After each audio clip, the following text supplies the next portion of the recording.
Today I'm going to talk to you guys about exercise, why it's important, what types of exercises we do in the faster rate of fat loss, and just what they do, what each exercise does, how it works with our body, why it's a good exercise to implement in your lifestyle. So let's start out with one of my favorite and also least favorite exercises. It's the high intensity interval training. This is a main focus throughout the faster way lifestyle. And just so you know, it's really great to have a variety in your physical activity all week long.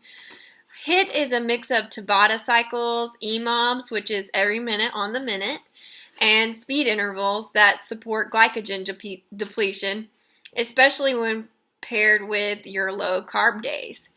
HIIT is an anaerobic type of exercise that has its own set of benefits. This includes balancing your hormones, replenishing your fuel stores, repairing cells, growing your heart and lean muscle tissues. HIIT is just all of it in one package. It's just a good thing to be doing. And it can be challenging. I started out, my first type of HIIT workouts that I ever used to do was just sprinting.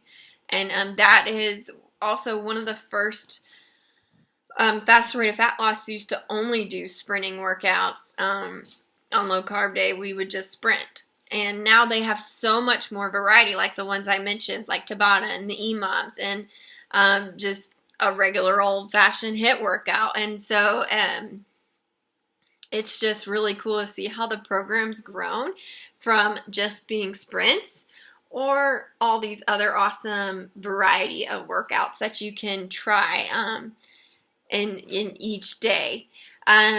So what are the benefits of HIIT workouts? First, it promotes excess post-exercise oxygen consumption, which is EPOC. It's a measurable increased rate of oxygen intake following physical activity and is associated with a high calorie burn after exercise. So in case, just to break it down for you, this is like you did your workout and you are burning those calories while you're working out. You're building that muscle while you're working out, but you're done working out. You started drinking your protein shake. You're getting on with your day. You're taking your shower. You're still burning those calories while you are, you've moved on from your workout. That's what these HIIT workouts are doing for you. It's awesome. So, when you're going into a HIIT workout, you do want to select something that's most comfortable for you. And you need to make sure you're not overdoing it in the beginning of your workout. Some people tend to spend during their warm-up overwork themselves, and then they can't get through the rest of their workout the way they could have. You can't finish strong if you start out too hard. So when you're doing your workouts, make sure you do your warm-up. That's important, but don't put all your energy in your warm-up. You're not wanting to exhaust yourself before you actually begin your workout. So if I was to be doing sprints, I would probably run for about 5 minutes beforehand, but this would be like a light jog. I wouldn't be running. I would be just jogging, getting my body ready, preparing for it. And if I felt like I was breathing heavy, I would have been doing too much in my warm-up. And then I wouldn't be able to give what I needed to my sprints. Do you see what I'm saying? So as you get fitter and stronger, you need to remember to challenge yourself to a higher intensity. Increase your weight. We're talking about HIIT. So you are just going to push yourself even further. Work even harder. Just go for it all in. And get that last push-up in, whatever it is. If you feel like you can do it, do it. Because, just as you get stronger, you're going to want to challenge yourself more. So, on low carb versus high carb, all 7 days of the week, you're participating in intermittent fasting, which we'll go over not tomorrow, but in a couple days. We do regular macro days, which are higher in carbs, which would be what your regular intake of carbs would be. And then you complete 2 low carb days. On your macro days and your carb days, they provide the same amount of overall energy, but the content of calories is very different. On your regular macro days, your fuel is in your carbohydrate, so it's carbohydrate based. And your low carb days, your fuel is your fat, and it's a fat based energy. When you're doing your low carb days, you're doing HIIT or sprint activity, or an active recovery workout. Basically, in low carb days, you're optimizing your fat burning by strategically pairing glycogen depleting workouts like HIIT and short bursts of high intensity to help continue to deplete those sources. It's so awesome, the science behind this program. And on regular macro days, your higher carb days, this is going to be focusing on strength training and active recovery. This is when your body can easily access the carbohydrate stores for the energy on a strength training day. It has an opportunity to maintain or build lean muscle mass.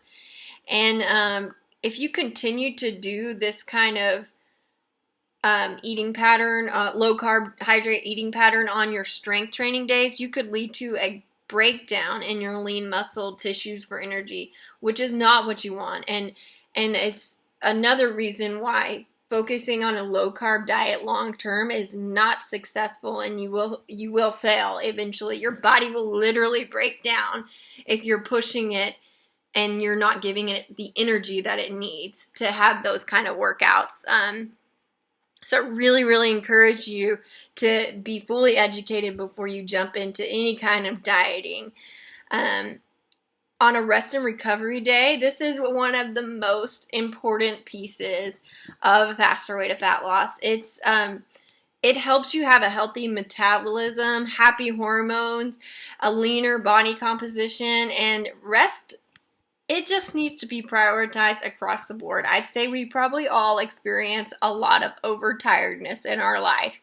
And luckily in this season of life, which it's a horrible change to our life, but also we've been forced to slow down and get some much needed rest as a nation.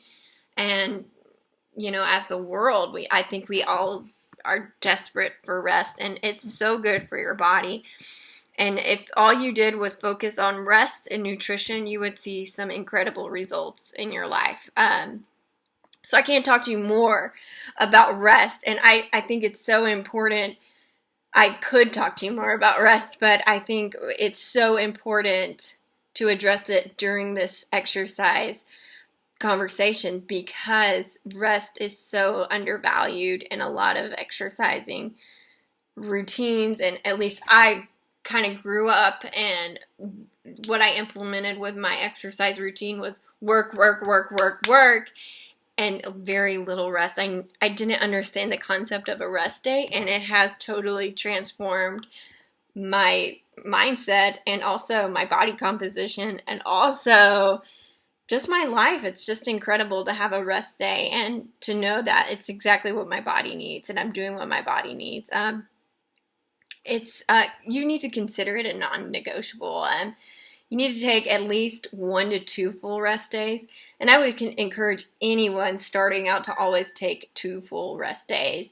And take more if you need it. You should not push yourself beyond your limits. Just like we said before, you need to don't go too hard, but push yourself when you know you can.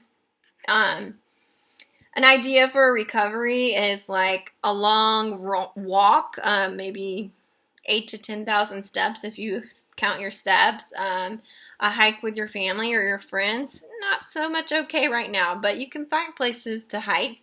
Swimming, if you have a swimming pool. Yoga is awesome.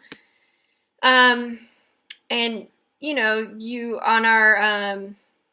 one of our favorite days in the Fast Forward community is our leg day, because we do a discretionary calorie day. We, increase our calories that day because the leg is the biggest part of that's the largest muscle in your body. So when you work that, you are working hard, and you need to eat more. You need to fuel your body more. And so it leaves room for what you could call a treat day, but you can give yourself a little extra grace on leg days. You need to challenge yourself, like I was saying before.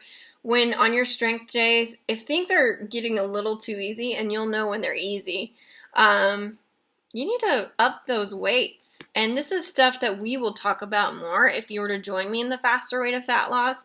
I can talk to you all more about what that would look like in my next video, my final video, and where we go over intermittent fasting and just what things look like from here. I hope that you've enjoyed this video about exercise, and if you have any questions or comments, comment below.